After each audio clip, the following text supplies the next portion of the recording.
E se eu te disser que o jogador que causou toda a polêmica do jogo entre Flamengo e Palmeiras teve a coragem de, depois de pedir desculpas, aprontar de novo? Nesse vídeo nós vamos falar um pouquinho sobre o Carrascal e as suas peripécias. Vamos falar também um pouquinho do Paulinho e a provocação, né? Um pouquinho do jogo, né? E vamos falar também sobre o Leonardo Jardim. Vamos comigo até o final. Galera, um dos assuntos que o pessoal pegou muito no pé hoje no debate foi sobre o Paulinho, né? E sobre a frequente, vamos dizer assim, falta de respeito, né? Nas comemorações dele, principalmente quando faz gol contra o Flamengo. E, assim, a gente pede tanto, né? Que o futebol raiz volte, né? A ser praticado, né? Aquele futebol provocativo, né? Aquele futebol que a gente não fica dentro de um quadradinho, igual o robozinho, você pode fazer só aquilo, você pode fazer só isso.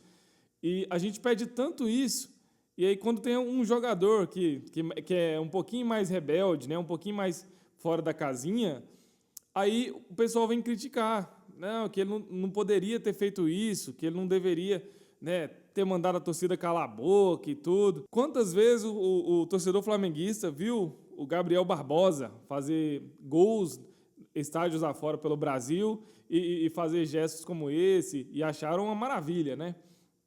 É assim mesmo. O futebol, meus amigos, é assim mesmo. Então, a hora do cara comemorar, a hora do gol, né, a hora mais alta do futebol, o objetivo de um atacante estar em campo, depois que faz o gol, é essa comemoração. E ele extravasa mesmo. Você quer que o cara faça o gol e peça desculpas? Oh, me desculpe, eu não queria ter feito o gol e fazer a torcida de vocês triste. Desculpe. Não é isso. O cara tem que comemorar mesmo. Apesar de que eu acho que o problema maior não foi quando ele mandou a torcida ficar em silêncio, aquele gesto que ele fez quando ele era do Atlético Mineiro.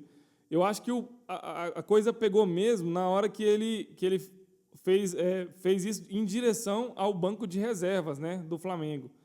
Até depois do jogo ele foi falar que não foi em direção ao banco, foi em direção a alguns amigos e familiares que estavam logo acima, né, lá na tribuna. Quando ele faz isso em direção aos jogadores, porque, vamos lá, se faz isso em direção ao torcedor, o torcedor não pode entrar em campo e te perseguir, te agredir e fazer nada. O torcedor está lá longe, separado, tem policiamento, é tranquilo. Mas quando ele faz isso por um banco de reserva do time adversário, que acabou de sofrer o gol, aí os caras meio que pilham, né? É meio que, às vezes, uma reação imediata, né? De querer tirar satisfação. E a impressão que deu foi que quando ele fez isso em direção ao banco, que o De La Cruz, né, que é o jogador que estava mais perto, sentiu a dor, né? E aí começou toda a confusão. Mas lembrando, o Paulinho falou que não foi em direção ao banco. Eu acredito que foi. Você vai tirar isso do futebol também?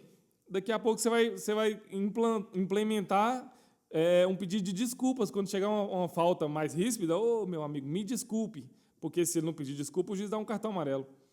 Então, esse futebol chato que a gente combate diariamente, a gente não pode reclamar de uma situação dessa quando a gente, ao mesmo tempo, pede um futebol raiz, né? Pede um futebol, né, das antigas, né? Leonardo Jardim parece que não entendeu o que é um Flamengo e Palmeiras, né?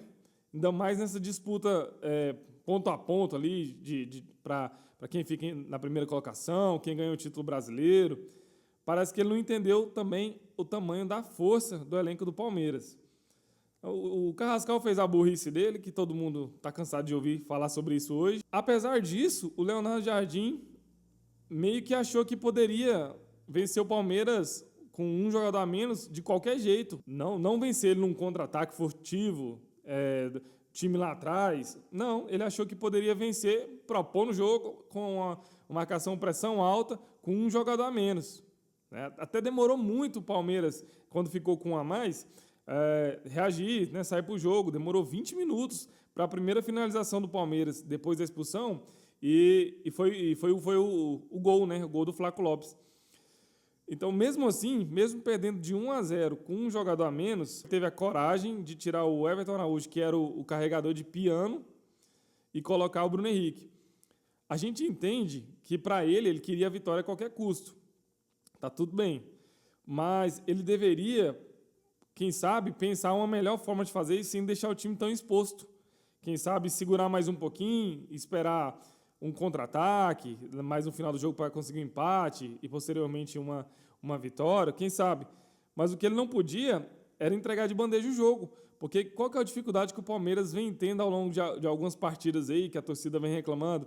A dificuldade do Palmeiras é a criação, né? A bola no chão, chegar jogando. O Palmeiras tem vivido, na maioria das suas partidas, de lançamentos, né, longos e aproveitando as costas da defesa adversária.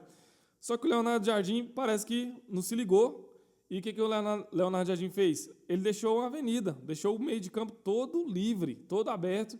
E aí sim, o Palmeiras, que não tinha muitos recursos anteriormente nas outras partidas para criar jogadas, passou a ter, porque ficou convidativo. O Leonardo Jardim convidou o Palmeiras para jogar para desfilar. Então o Palmeiras foi perdendo a timidez e aí é um abraço, meu amigo. Ficou 3-0, ficou pouco, porque o Palmeiras faltou um pouquinho mais de vontade de golear, porque se tem, possivelmente ia ser um vexame maior, né? Possivelmente ia ser uma goleada maior. Então eu acho que sirva de lição para o Leonardo Jardim entender que o Palmeiras é um grande clube e que você não pode jogar aberto desse jeito com um grande clube. A tabela está dizendo isso, ele é o líder do campeonato, né? O Palmeiras é um adversário que não pode brincar com ele. Agora, meus amigos, vamos falar um pouquinho do Jorge Carrascal, o incrível jogador que conseguiu ter 3 cartões vermelhos em maio, mês 5. Janeiro, um pedacinho de janeiro é férias, então 4 meses e meio ele conseguiu já acumular 3 cartões vermelhos, mesmo tanto de cartões que gol, viu o pessoal comentando. E numa total irresponsabilidade. Porque, vamos lá, a arbitragem brasileira, num lance daquele ali, vai dar vermelho, não adianta a gente discutir contra as imagens. O pé dele foi muito alto, encostou no rosto do jogador, por mais que às vezes não tenha tanta intensidade assim, aqui no Brasil se marca. E pode ter certeza que se fosse ao contrário, a torcida do Flamengo ia pedir a expulsão também.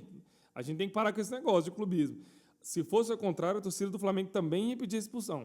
Na verdade, qualquer torcedor de clube aqui no Brasil ia pedir aquela expulsão. Então, vamos para a próxima parte. Isso aí já está definido, que lá foi para a expulsão mesmo. Só porque o jogador dessa categoria, né, jogador de seleção, ele não pode levar tantos cartões vermelhos e principalmente que os cartões dele foi só em jogos decisivos, que foi contra o Corinthians na Supercopa, foi um clássico, e lembrando, né, o Flamengo perdeu o título para o Corinthians. Foi contra o Fluminense que o Flamengo vencia a partida, ele quase botou tudo a perder. E ontem, num dos principais jogos da temporada, entre os dois times que vão brigar até o final ali, ponto a ponto, ele é capaz de, nesses jogos bastante decisivos, ele é capaz de cometer essas proezas. Mas não satisfeito, né? Após a partida, rolou aquele pedido de desculpa amarelo, que a gente sabe que não é nem o jogador que faz, porque quando o jogador abre a boca, você vê que eles não conseguem formular nem os textos direito. Então, a gente sabe que não foi eles que escreveram, quando tem aquela carta, aquela mensagem para a torcida. Mas não satisfeito, no dia seguinte, o nosso queridíssimo Carrascal foi dar a festa de aniversário dele. Só um parêntese aqui, o jogador faz o que quiser na folga dele. Eu, você, quando a gente está de folga do serviço, o patrão não dá palpite. Mas ele tem que entender que com um jogador de futebol a exposição é muito maior. Então, o cara não teve a sensibilidade de pensar assim, ó, eu fiz uma cagada grande, é melhor eu ficar na moita e esperar um pouquinho, porque vai dar pano para manga. Não deu outra. Ele fez a festa dele, a torcida organizada do Flamengo foi na porta do condomínio protestar, ele chamou a polícia para tirar a torcida e continuar a festa dele. Eu te pergunto, qual que vai ser a reação da torcida amanhã na Libertadores, quando ele entrar em campo? Será que a torcida vai bater palma para ele? Parabéns, meu grande jogador, você está satisfazendo as nossas expectativas. Então, na hora que a torcida levantar uma vaia para ele no Maracanã amanhã, ele não pode nem achar ruim, porque ele procurou. Tudo bem que às vezes a gente cobra desses jogadores, não lembrando que eles ainda são muito jovens, né? Mas cadê a assessoria? Cadê os empresários para falar para ele, calma, que não é assim. O futebol brasileiro, a cobrança é muito acirrada. Vai devagar, que ontem você fez uma besteira na partida e você vai ser cobrado por isso. Ele ia ser cobrado de todo jeito na partida da manhã da Libertadores. Mas quando ele tripudia, fazendo uma festinha ainda. Logo após o que aconteceu, eu acho que agora ele fez foi pedir para ser hostilizado. Galera, deixa o like, se inscreva no canal, tamo junto e valeu!